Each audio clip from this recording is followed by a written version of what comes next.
ঘন্টা বা 4 ঘন্টায় থাকে, নাকি ঘন্টা থাকে 3.5 ঘন্টা 4 ঘন্টা থাকে। এতে আমার শিক্ষকসকলৰ কাৰণে মই এটা কথা কৈছো, মনত ৰাখিব, মা হল an ideal mother is worthy than 100 teacher। এজন আদৰ্শ মা 100জন শিক্ষকতকৈ শ্ৰেয় বেটাৰ। কিন্তু আটাইতকৈ ডাঙৰ এটা ডায়লগ আছে, সেই ডায়লগটো মই শিক্ষকৰ ফালে টুৱাই কৈছো কথাটো। A doctor's wrong prescription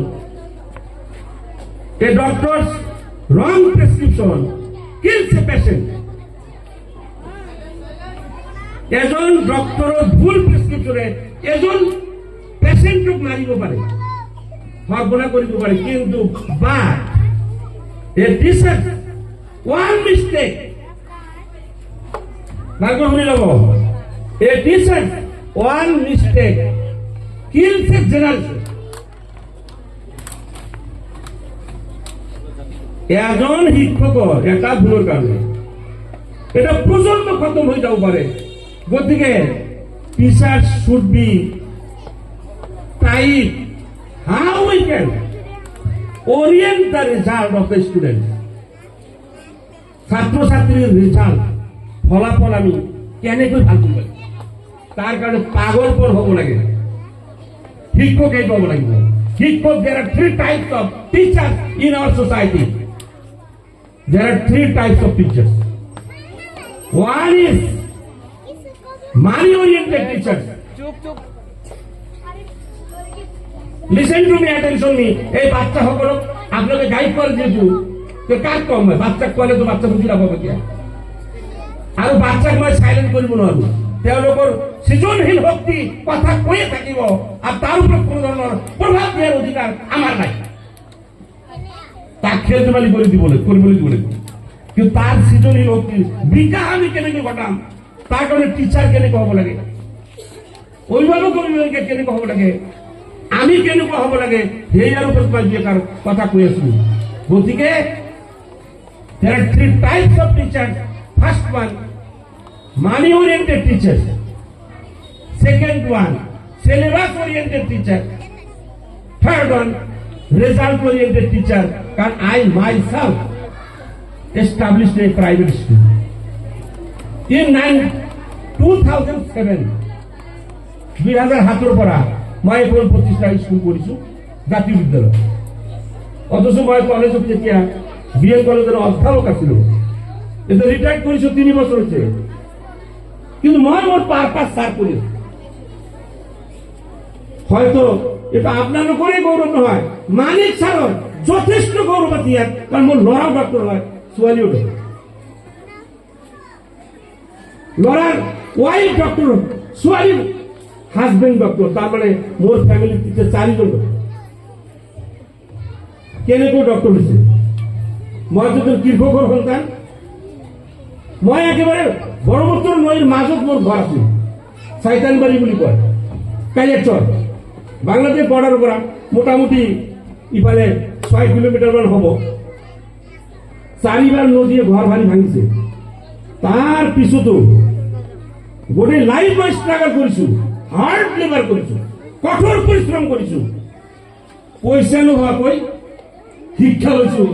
এবাৰ 3 মাহ মোৰ পকেটত পইচা আছিল, তাৰ পিছতো মই ইউনিভাৰ্চিটি এৰা নাই, আলিগড় মুছলিম ইউনিভাৰ্চিটি। 3 মাহ পইচা পোৱা নাছিলো, কেতিয়াবা নাখাই থাকিছো। মই চোৰৰ সন্তান হয়, মই চোৰুৱা হয়, ইয়াত কোনো সন্দেহ নাই। কিন্তু মই অসমৰ প্ৰাক্তন সাহিত্য সভাৰ সভাপতি ডক্টৰ নয়ন শইকীয়া ছাৰৰ লগত মই যেতিয়া বহু ডিব্ৰুগড়ত গৈ, তেতিয়া কিন্তু মই চোৰুৱা নহয়, হে ভাটিয়াও নহয়, চোৰুৱাও নহয়।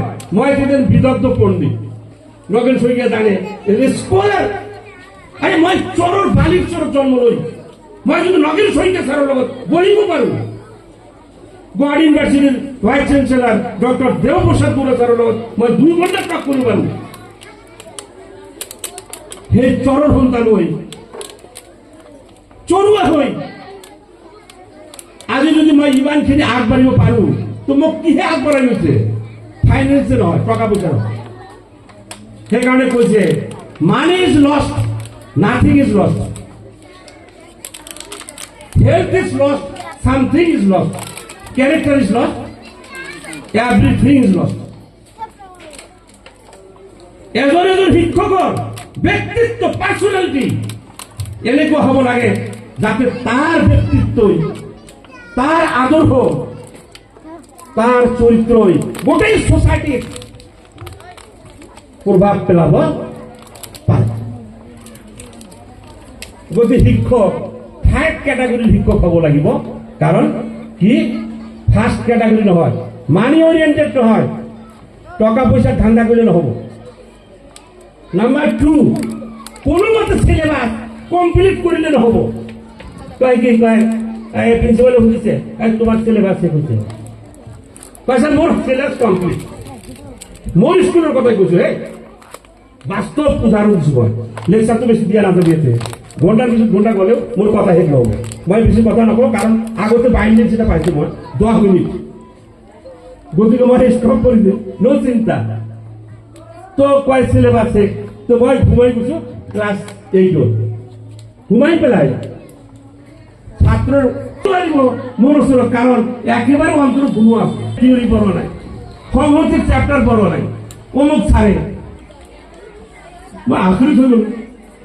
ছাড়ে কইছে কি সিলেবাসে, প্রিন্সিপাল কইছে সিলেবাসে, আর মই দিতে তারাশি আরম্ভ হয়েছিল, কারণ হাকি দিয়ে মাস্টার সিলেবাস ওরিয়েন্টেড, তার মানে একটা লাইন পড়েছে হোয়াট ইজ সেট, অথচ এই সেট 31 পেজ আছে, 31 পেজে আমি একটা লাইন পড়াইছি দিয়েছে সিলেবাসে। তো সিলেবাস ওরিয়েন্টেড টিচার পাইতো, আর রেজাল্ট ওরিয়েন্টেড টিচারের কথা। স্টুডেন্টে যদি 20% মার্ক পায় আউট অফ 100, তাহলে বুঝিব লাগিব সেই স্টুডেন্টের সিলেবাস 20% হয়েছে, কিন্তু টিচারের কি হেক করে বহি আছে। তো থার্ড ক্যাটাগরির টিচারের কাম হবো রেজাল্ট ওরিয়েন্টেড, মানে ই এনেকৈ সিলেবাস কমপ্লিট কৰিব যাতে সিলেবাসৰ A to Z স্টুডেন্টৰ অন্তৰত সোমায়। আৰু তেতিয়াহে সেই কেইজন স্টুডেন্টে আৰু ছাৰে তেনেকুৱা ছাৰে ৰাস্তাত খোজ কাঢ়োতেও চিন্তা কৰে কেনেকৈ স্টুডেন্টৰ ৰিজাল্ট ভাল কৰা যায়। টোপনিত গেলেও সপোন দেখে হাই এই ক্লাসেৰ স্টুডেন্টৰ যদি এইবাৰ একটা পজিশন পায়, তাই না কথাটো? তেনেকুৱা টিচাৰ থাকে, মই আশা কৰো এই লেভেলৰ টিচাৰ যাতে এই স্কুলৰ প্ৰত্যেকজন শিক্ষক হ'ব পাৰে। মই দোয়াও কৰিছো যাতে এই স্কুলৰ পৰা কমসে কম এজন স্টুডেন্টে পজিশন পায়। কিন্তু মই আপ্ৰাণ চেষ্টা কৰি, এই যোৱাবাৰৰ আগৰ বাৰত মই ফেইলাৰ হৈছো মাত্ৰ 2 মাৰ্কৰ কাৰণে এজনী ছোৱালী ষ্টেণ্ড কৰা নাই। কারণ মই তো এনকোয়ারি করা, সার্চিং করার ক্যাপাসিটি মোর আছে, মই সাইকোলজি পড়া মানুষ। তো কথাটা হল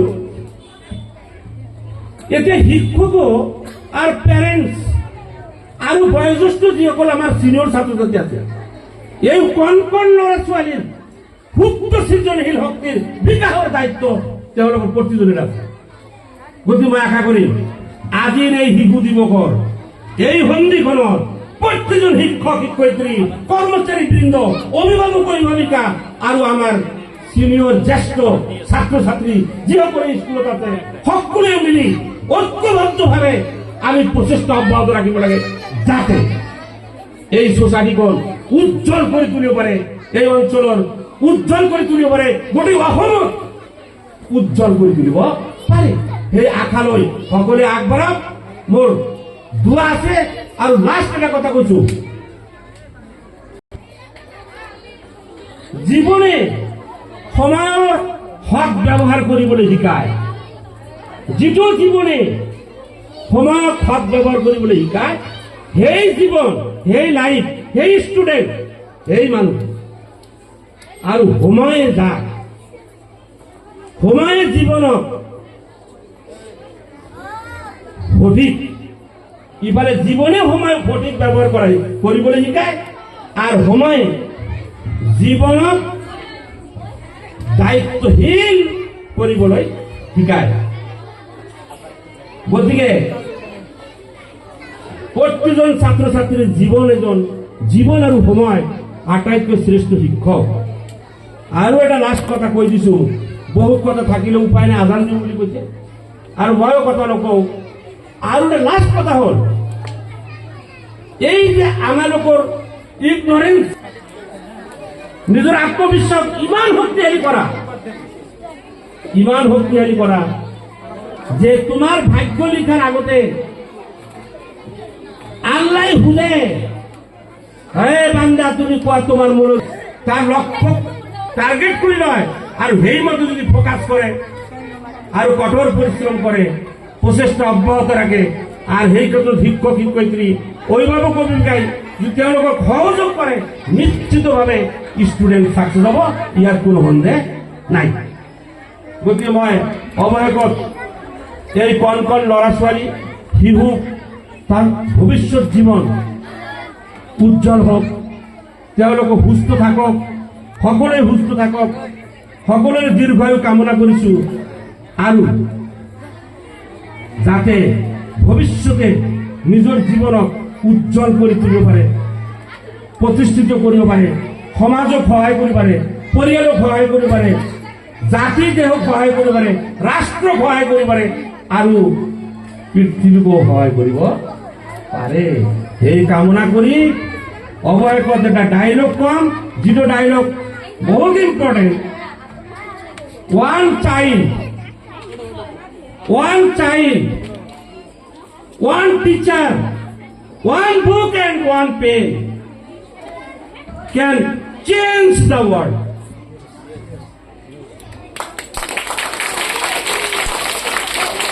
Ako hunay disu, one child, one teacher, one book and one pen can change the world.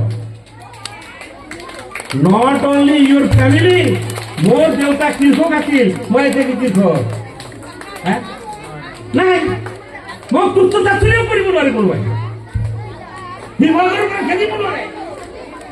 উজনিৰ পৰা মিয়া খেত, এতিয়া মিয়াৰ ঘৰত এতিয়া যদি কি কয় এইটো এইমছত চান্স পায় ল'ৰা, স্পেচিয়েল চুপাৰ স্পেচিয়েলিষ্ট, য'ত 33টা চিট অল ইণ্ডিয়াৰ, তাৰে এটা চিট যদি দখল কৰি পেলায়, তেনেহলে মিয়ার উপর আছে দিয়া কলে হব নাকি?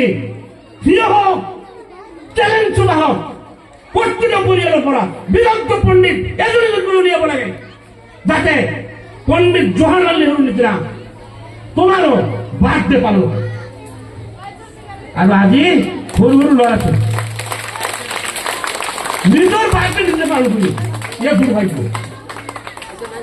5 পয়সা ভ্যালু নাই, মাকৰ পৰা পইচা চুৰি কৰিছে, আনি পেলাই কেক কিনিছে, স্কুলৰ ভিতৰত বাৰ্থডে পালন কৰিছে। আৰে তহত এনেকুৱা ক্যাৰেক্টাৰ বনোৱা, এনেকুৱা ব্যক্তিত্ব বনোৱা, এনেকুৱা ৰিসোৰ্স পাৰ্সন হিসেবে ফিল হওয়া, যাতে তোমাৰ বাৰ্থডে সোসাইটিৰ সকলেই পালন কৰে, তেনেকুৱাটা। আজিৰ ল'ৰা ছোৱালী নিজৰ বাৰ্থডে পালন কৰিছে, অথচ মাকৰ খবৰ নাই। সাবধান, মই এলার্ট জারি করেছি আজি, আজির পড়া তোমাকে প্রতিজ্ঞাবদ্ধ হব লাগে, মাকর বার্থডে কোন দিন আছে সেটা বিচারি বলে বলে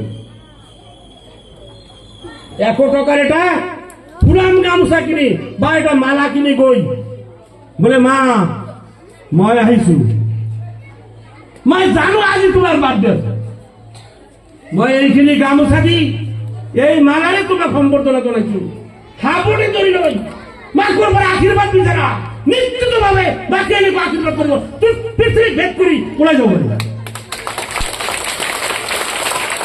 ভণ্ডামি নকরিবা, দেউতার উপর প্রেসার নি দিবা, মাকুর উপর প্রেসার নি দিবা। বার্থডে নামক টিউশন সেন্টার স্কুলের ভিতৰত পয়সা নষ্ট কৰা, তাফালিং কৰা, এইবিলাক বন্ধ কৰা। তুমি কেনেকৈ তাফালিং কৰিলে তুমি আইন কমিটিৰ হ'ব পাৰিবা? কেনেকৈ তুমি তোমার অ্যাক্টিভিটিস রিপ্রেজেন্ট করলে তুমি একজন ডিসি হব পারা, এসপি হব পারা, ভাইস ডক্টর হব পারা, ম্যানেজিং ডাইরেক্টর হব পারা ইন্টারন্যাশনাল কোম্পানি। সেই চিন্তাত নিজক আত্মনিয়োগ করা। মই আশা কৰিছো আজি এই বিদ্যালয়ৰ ছাত্ৰ ছাত্ৰীৰ পৰা নিশ্চয় তেনেকুৱা এজন বিদগ্ধ পণ্ডিত ওলাব বুলি আশা ৰাখি সকলোৰে দীৰ্ঘায়ু কামনা কৰি মই মোৰ বক্তব্য এটা সামৰণি মাৰিছো। জয় ৰাম।